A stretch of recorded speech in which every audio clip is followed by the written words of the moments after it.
C'est vrai que tous ces derniers mois, plusieurs crimes crapuleux ont fait l'actualité en Martinique.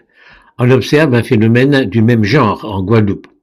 Si ces événements doivent nous interpeller et provoquer une réflexion sur leurs causes et la façon de les endiguer, ils ne doivent en aucun cas provoquer ce que nous appellerons un traumatisme. Ce n'est pas parce que trois voyous en ont tué trois autres que la société martiniquaise s'effondre et que notre pays est devenu invivable. La Martinique est un pays tranquille et sûr. Il y fait bon vivre et c'est sans aucune appréhension particulière que l'on peut s'y promener à droite et à gauche, partout, à Fort-de-France comme au Macouba, à Casse-Pilote comme à Rivière-Pilote. Il convient de faire en sorte que ça continue.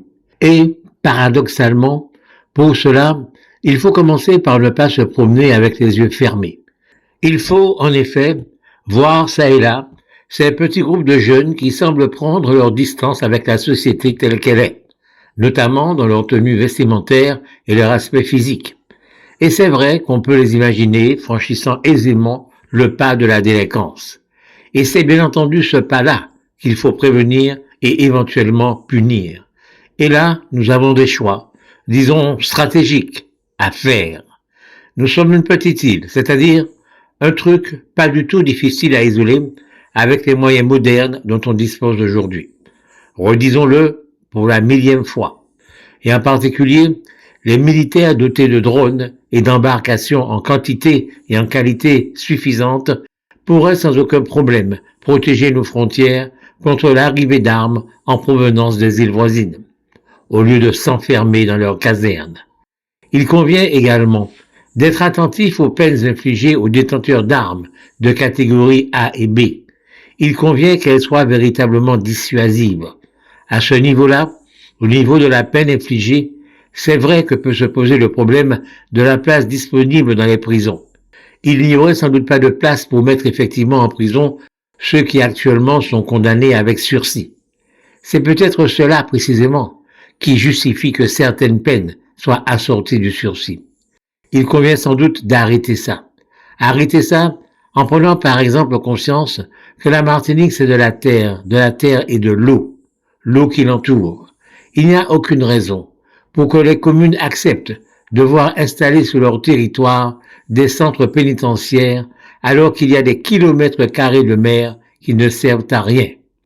Comment se servir de la mer pour héberger des prisonniers? Il y a là une réflexion à avoir.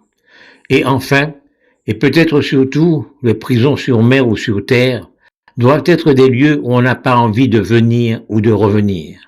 La prison n'a pas vocation à être un stage de formation professionnelle au prétexte de réinsertion.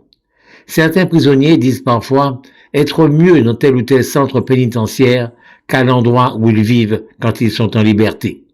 Résumons, surveillance renforcée de nos frontières, sanctions lourdes et effectivement pénibles, étant bien entendu qu'en amont, tout doit être mis en œuvre pour éviter que nos jeunes tombent en délinquance, si on peut dire.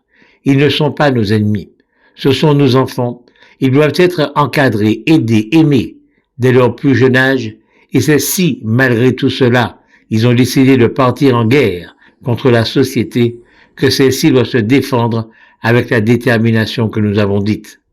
La sécurité pour les années qui viennent doit être au centre de nos préoccupations, qu'à ce niveau-là, la Martinique et la Guadeloupe servent de référence dans notre zone si criminogène.